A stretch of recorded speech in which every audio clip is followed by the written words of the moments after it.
خوشحالیم که مثل همیشه ما را دنبال میکنید و وقت ارزشمندتون رو برای دیدن و شنیدن تحلیل‌های ما میگذارید. امروز قرار است یکی از مفصل‌ترین، دقیق‌ترین و جنجالی‌ترین نقدهای کانال طیبه و قدیر را با شما در میان بگذاریم. نقدی که نه فقط پشت پرده را روشن می‌کند، بلکه نشان می‌دهد چرا بسیاری از کانال‌ها به سمت سناریوی ساختگی و داستان‌های دروغین می‌روند و چگونه این روند روی اعتماد بیننده تأثیر می‌گذارد. قبل از اینکه وارد بحث اصلی بشیم، از شما خواهش می‌کنم در کانال دوم ما نیز عضو شوید تا اگر مشکلی برای کانال فعلی پیش آمد بتوانیم فعالیتمان را بدون وقفه ادامه دهیم.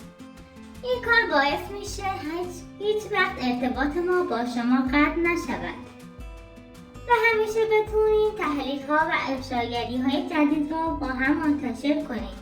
بخش اول، چرا کانال‌های خانوادگی به سمت سناریوی دروغین می‌روند؟ در سال‌های اخیر کانال‌های خانوادگی یوتیوب به خصوص در ایران به شدت به سمت داستانسازی و نمایش‌های احساسی رفته‌اند. بازدید بیشتر، درآمد بیشتر، انگیزه‌ای برای ساخت سناریوهای جدید. کانال طیبه و قدیر نیز دقیقاً در همین مسیر حرکت کرده‌اند. بسیاری از صحنه‌هایی که شما می‌بینید واقعیت زندگی آنها نیست، بلکه سناریویی طراحی شده برای تحریک احساسات بیننده است. این موضوع را در ادامه با مثال‌های واقعی توضیح می‌دهیم. ماجرای جدایی طیبه و قدیر واقعیت بود یا خیر؟ قبلا هم برای شما توضیح داده بودم که طیبه و قدیر از هم جدا نشده‌اند. این جدایی فقط یک نمایش بوده برای جذب بازدید بیشتر. اما پشت پرده واقعی چیست؟ واقعیت پشت ماجرای قدیر به طیبه خیانت کرده بود.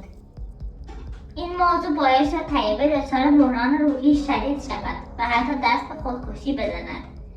اما خوشبختانه زنده ماند. و بعد از این اتفاق بزرگان ایل وارد ماجرا شدند و طیبه و قدیر را مجبور به آشتی کردند.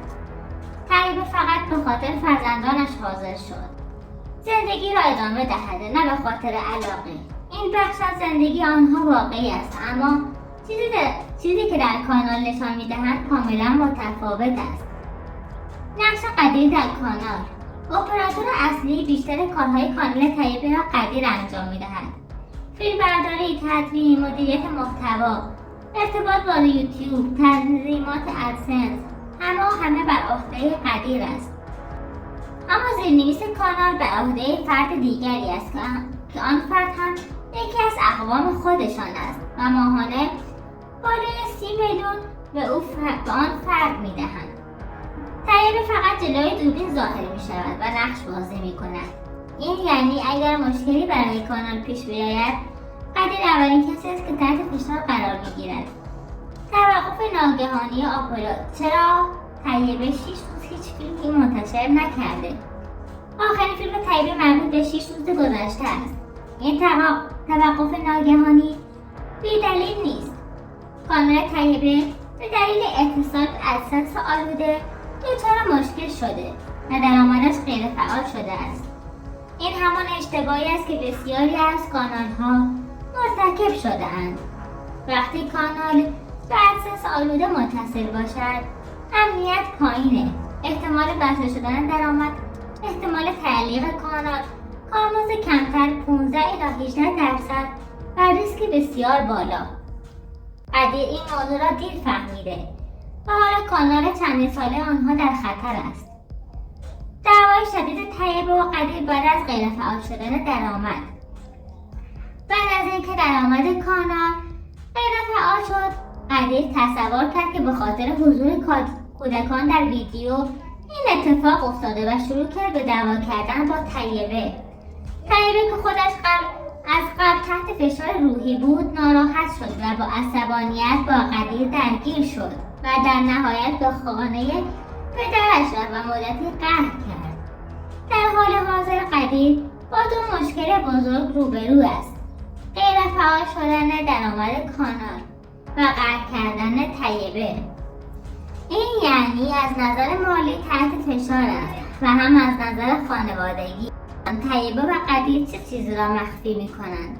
در چند ماه اخیر طیبه و قدیر از یوتیوب مبالغ بسیار زیادی به دست آورده‌اند، به حدی که حتی اگر کانالشان بسته شود باز هم آنقدر پول دارند که بتوانند ده‌ها خانه بسازند. اما مشکل اینجاست که درآمد ماه گذشته و درآمد ماه جدید به دلیل غیرفعال شدن ادسنس واریز نمی‌شود. قدیر بابت این موضوع به شدت عصبی و ناراحت است، چون پول 2 ماه را از دست می‌دهد. تلاش قدیر برای بازیابی درآمد آیا موفق می‌شود یا خیر؟ قدیر در حال حاضر با پشتیبانی یوتیوب در ارتباط است و تلاش می‌کند مشکل را برطرف کند. اما واقعیت این است 80% کانال‌هایی که درآمدشان غیرفعال می‌شود هرگز بازیابی نمی‌شوند و با تلاش فراوان شاید برخی از آنها بازیابی شود. فقط 30% شانس موفقیت دارند. اگر کانال طیبه بازیابی شود، قدیر با سیاست و فریب دادن طیبه دوباره با او آشتی می‌کنند و فیلمبرداری را شروع می‌کنند. اما اگر بازیابی نشود مجبورند کانال جدید بسازند و از صفر شروع کنند. چرا باید از MCN استفاده کرد؟ من بارها گفتم اتصال به ادسنس بدون MCN ریسک بالایی دارد. به اتصال به MCN امنیت کانال را بیشتر می‌کند. کاربرد MCN بین 20 تا 30% است، اما امنیت کانال بسیار بیشتر است که ادسنس معمولیه. کانال هایی که به ادسنس آلوده وصل می‌شوند همیشه در خطر هستند. در حال حاضر قدیر در مرحله انتظار است. منتظر پاسخ از سمت شرکت و تیم پشتیبانی یوتیوب است تا مشخص شود آیا درآمد کانال طیبه بازیابی می‌شود یا خیر. این موضوع برای آنها بسیار حیاتی است، چون کانال چندین سالشان با خطر جدی روبرو می‌شود و ممکن است تمام درآمد ماه گذشته و ماه جدید را از دست بدهند. اما نکته مهم اینجاست طیبه و قدیر بازدید بسیار خوبی دارند و حتی اگر کانال فعلیشان بازیابی نشود آنها میتوانند در کمتر از 10 روز یک کانال جدید بسازند، دوباره قرارداد یوتیوب را ببندند و فعالیتشان را از نو شروع کنند. بینندگان طیبه همیشه پشت او بودند و از او حمایت میکنند. این باعث می شود بازگشت آنها بسیار سریعتر از کانال‌های دیگر باشد. وضعیت روحی طیبه و قدیر در حال حاضر وضعیت خوبی ندارند. طیبه به خانه پدرش رفته و این ناراحتی فقط به خاطر مشکل کانال نیست، بلکه به خاطر فشارهای روحی و روانی گذشته و دعواهای اخیر و حساسیت‌های خانوادگی است. طیبه نمیتواند جدا شود. او به خاطر فرزندانش مجبور است زندگی را ادامه دهد، حتی اگر قهر کند، حتی اگر ناراحت شود و در نهایت به خانه برمیگردد. این موضوع را بارها در رفتارهایش دیده‌ایم. او همیشه بعد از مدتی آرام میشود و به زندگی مشترک برمیگردد. قدیر هم این موضوع را میداند و به همین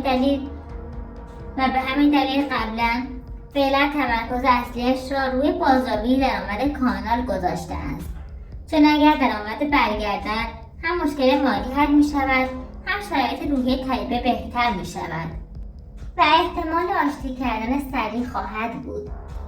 درآمد کانال طیبه رقم کمی نیست. آنها در ماه‌های اخیر مبالغ بسیار زیادی از یوتیوب دریافت کرده‌اند و همین باعث شده سطح زندگیشان بالا برود. اما اگر درآمد فعال نشود، پول ماه گذشته و ماه جدید واریز نمی شود. کانال چندین سالشان بی‌ارزش می شود، مجبورن از صفر شروع کنند. فشار روحی طیبه و قدیر بیشتر می شود. قدیر دقیقاً به همین دلیل این روزها عصبی و نگران است. او نمیخواهد 2 ماه درآمد را از دست بدهد و نمیخواهد کانالی که سالها برایش زحمت کشیده است از بین برود. اگر شرکت و پشتیبانی یوتیوب اعلام کنند که درآمد قابل بازیابی نیست، طیبه و قدیر مجبورند کانال جدیدی بسازند، دوباره قرارداد ببندند و دوباره شروع کنند. اما نکته مثبت اینجاست بازدید طیبه آنقدر بالاست که کانال جدید هم سریع رشد می‌کند. بینندگان طیبه همیشه او را حمایت کردند. بنابراین حتی اگر کانال جدید بسازند در کمتر از 10 روز می‌توانند دوباره وارد چرخه درآمدشان شوند. آیا طیبه به خانه برمیگردد؟ بله، او برمیگردد. طیبه هر چقدر ناراحت باشد، هر چقدر قهر کند، در نهایت به خاطر بچه‌هایش و فشار خانواده مجبور است به زندگی با قدیر ادامه دهد. این الگو را بارها در زندگی آنها دیده‌ایم. دعوا، قهر، رفتن به خانه پدر، آرام شدن، بازگشت، شروع دوباره فیلمبرداری. این چرخه برای آنها طبیعی شده و احتمالاً این بار هم همین روند تکرار شود. بینندگان عزیز، ممنونیم که همیشه ما را حمایت می‌کنید و همراه ما هستید. ما تلاش می‌کنیم هر اطلاعاتی که به دست می‌آوریم با شما صادقانه و شفاف در میان بگذاریم تا پشت پرده کانال‌ها برایتان روشن شود. تا ویدیوی بعدی، خدا نگهدار.